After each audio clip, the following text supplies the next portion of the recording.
Hello everyone and welcome back to this channel. Now in this video today we're going to be looking at how to fade to black in Capcut. How to fade to black in Capcut.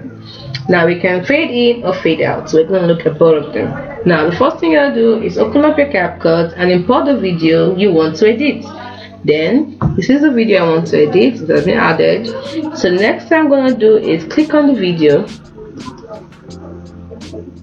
Now I'm going to do something. I want to delete this video and start again so you can see.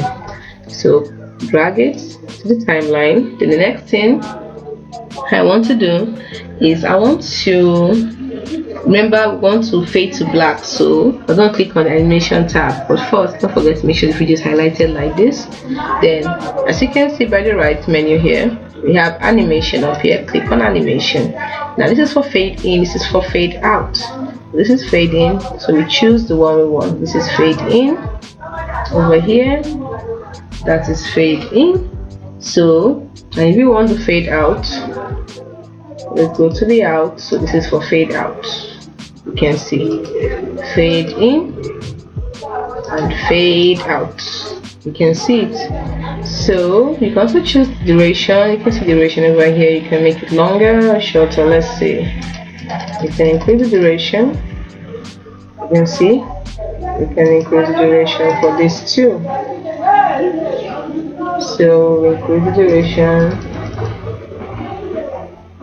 It's as simple as that. Now that is it.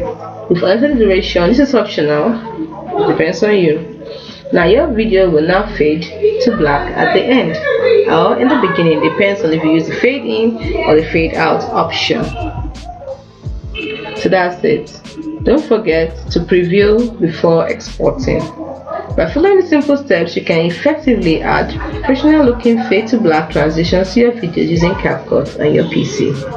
Let's preview. Fade in and now it will fade out. It's as simple as that. Hope you found this video helpful. If you did, like and subscribe to this channel for more. See you in the next video. Have a lovely day or night depending on your time zone.